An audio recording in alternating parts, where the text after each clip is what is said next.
यहाँ पर देखिए, यहाँ पर देखिए,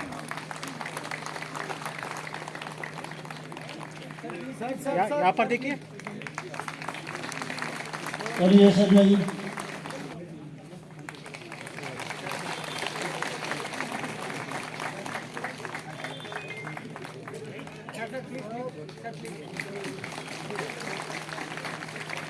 जनरल श्रीमान तरुण अग्रवालज्यूलाई मोमेन्ट दिएर सम्मान जनाइनेछ।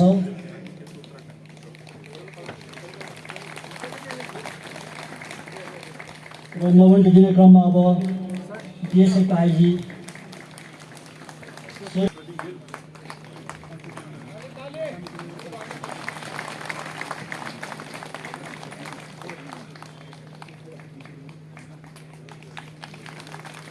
भाई राजु विष्ट जो हाम्रो दार्जिलिङ कन्स्टिट्युन्सीको उहाँ एमपी हुनुहुन्छ र म उहाँलाई हृदयबाट नै यस कार्यक्रममा स्वागत गर्दछु।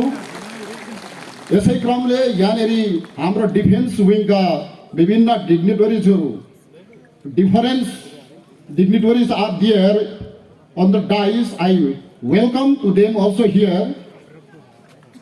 विशेष गरी म वेलकम गर्न चाहन्छु यहाँनिर हाम्रो विभिन्न डिफेन्समा आफ्नो लाइफ सेक्रिफाइस गरेर रिटायर लाइफ बिताइरहनु भएका हाम्रा रिटायर अफसर्सहरू, जवानहरू, विद्यार्थीगण और हमारे सभी बीजेवाईएम के जिला अध्यक्ष सिलीगुड़ी के भी और दार्जिलिंग के भी और तमाम कार्यकर्ता बंधु और मेरी पशुपति फाटक इस क्षेत्र की जनता का भी मैं स्वागत सम्मान करता हूं।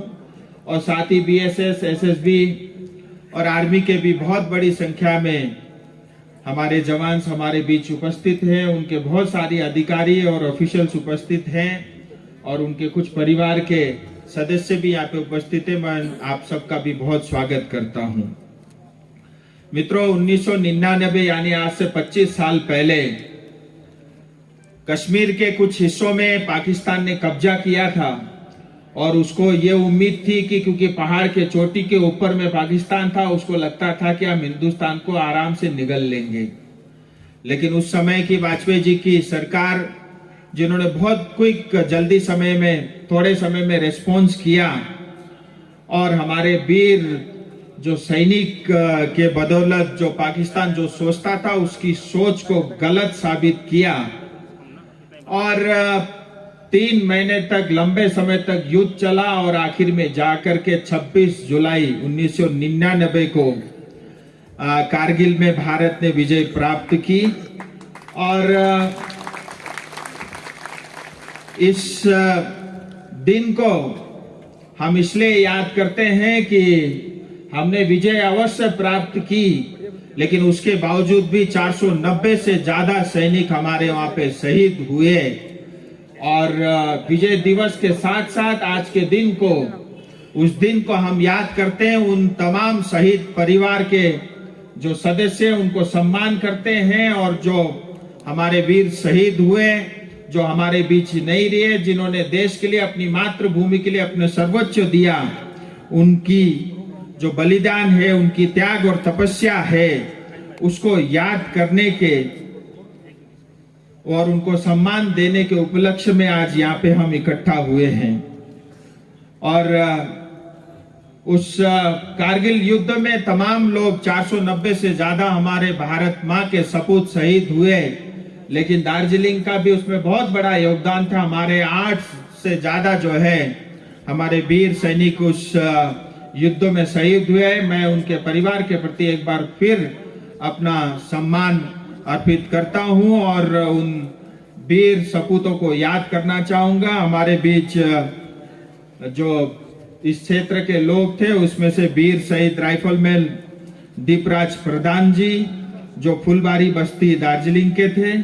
इसी तरह हमारे दूसरे वीर शहीद थे वीर शहीद राइफलमैन फुरबा तामांग जी, जो अपर पेदुंग कालिंगपुंग के थे। वीर शहीद राइफलमैन वीरेंद्र थापा जी, जो लामाटा दार्जिलिंग के थे। इसी तरह वीर शहीद राइफलमैन भक्तबातुर थापा लेबोंग दार्जिलिंग से थे। वीर शहीद सिपाही सुरेश छेत्री जी तो ताराबारी से थे। और वीर शहीद राइफलमैन लिंकन प्रधान जी, जो सुके पोखरी यानी इससे थोड़ी सी दूर से ही थे। वीर शहीद राइफलमैन अरुण कुमार राय जी जो रामती सोनादा से थे, और इसी तरह वीर शहीद हवलदार मन बहादुर राय सुके पोखरी से थे। और हमें ये कभी नहीं भूलना चाहिए कि हाल ही में जो डोडा में जो हमारे बीच अब इस दुनिया में नहीं है, कैप्टन ब्रिजेश थापा जी, मैंने क्योंकि उनके घर में अभी 13वीं चल रही है तो आज यहाँ पे हमने उनको नहीं बुलाया, और पूरा भारत उनके बलिदान को, उनकी त्याग और उनकी तपस्या को याद करता है। मात्र 26 साल की आयु में अपना सर्वोच्च बलिदान इस देश के लिए, भारत माँ के लिए दिया है। इस मन से मैं उनको याद करता हूँ, उनको श्रद्धांजलि अर्पित करता हूँ और उनके परिवार के प्रति सम्मान व्यक्त प्रकट करता हूँ।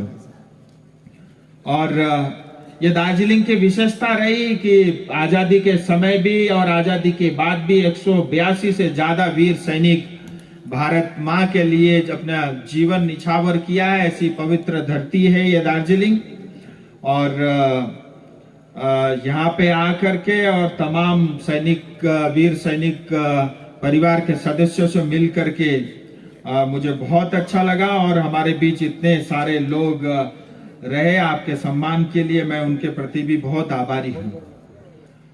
संपूर्ण जनतालाई फेरि पनि न्यानो स्वागत जनाउन चाहन्छु। 25 साल बादमा आज फेरि हामीले एउटा मौका पाएका छौँ हाम्रा आफ्ना वीर सपूतहरूलाई सम्झनामा राख्ने, उहाँप्रति श्रद्धा सुमन अर्पित गर्ने एउटा मौका प्राप्त भयो। र उहाँका परिवारलाई पनि म नमन गर्न चाहन्छु। आफ्नो जीवनको सर्वोच्च त्याग र बलिदान उहाँहरूले दिनुभयो, र उहाँका परिवारका सदस्यका आमा बुबालाई पनि म नमन गर्न चाहन्छु। त्यस्तो वीर छोराछोरी तपाईहरूले यो दार्जिलिङका लागि दिनुभयो, यो भारत माँका लागि दिनुभयो, र भारत देशले कहिले पनि उहाँहरूको त्याग र तपस्या भुल्ने छैन, यो वचन पनि म दिन चाहन्छु। अनि यस्तो वीर पवित्र भूमिको, दार्जिलिङ जस्तो गोर्खाको मुटुको यस्तो पवित्र ठाउँको सांसद बनिने मैले जुन मौका पाए, म त्यसका लागि पनि धेरै आभारी छु।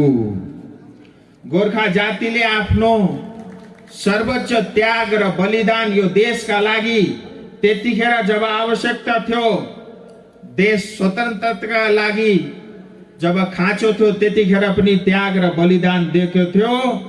देश स्वतन्त्र भएदेखि लिएर अहिले 75 साल सुबुन हर साल आफ्नो सर्वोच्च बलिदान दिइराखेको छ, र म चाहन्छु भारत देशले पनि यो नबिर्सियोस्,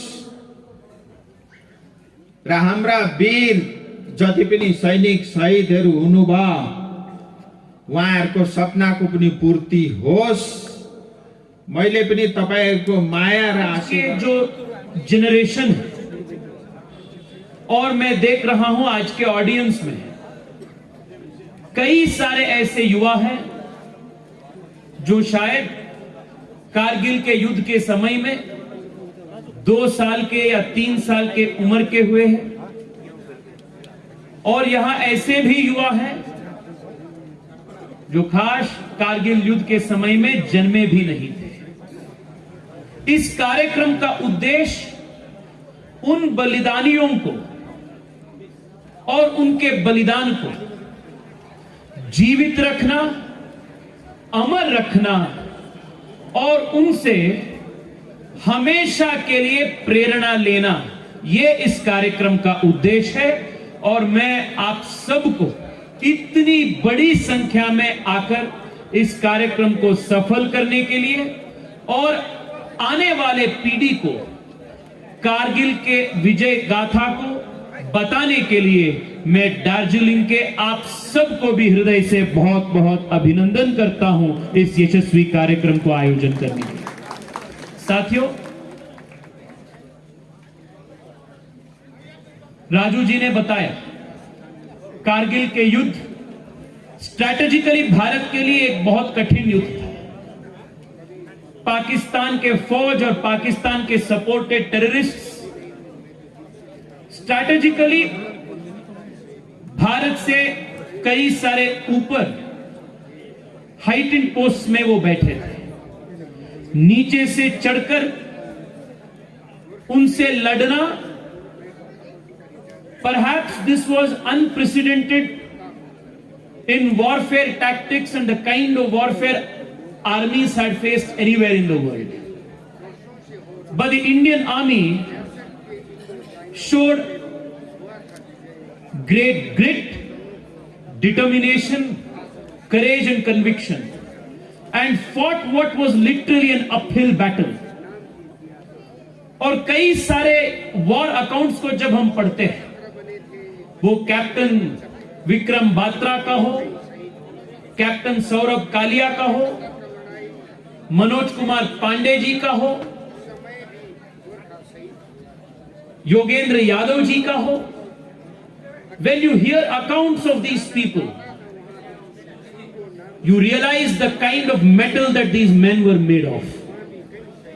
When the entire world was against them, when nothing went in their favor, just the sheer grit and determination of wanting to contribute something for the country pushed them to do what was impossible. And the Indian Army showed the world how to fight an impossible battle in a most possible way.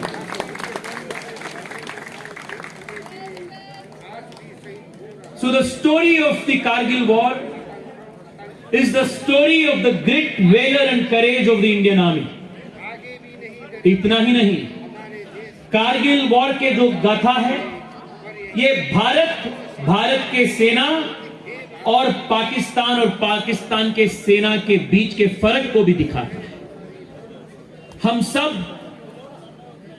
जानते हैं captain Saurabh Kalia को और उनके साथी prisoner of war जो उनको पकड़े गए थे, उनको पाकिस्तान आर्मी ने जिस प्रकार से टॉर्चर किए थे,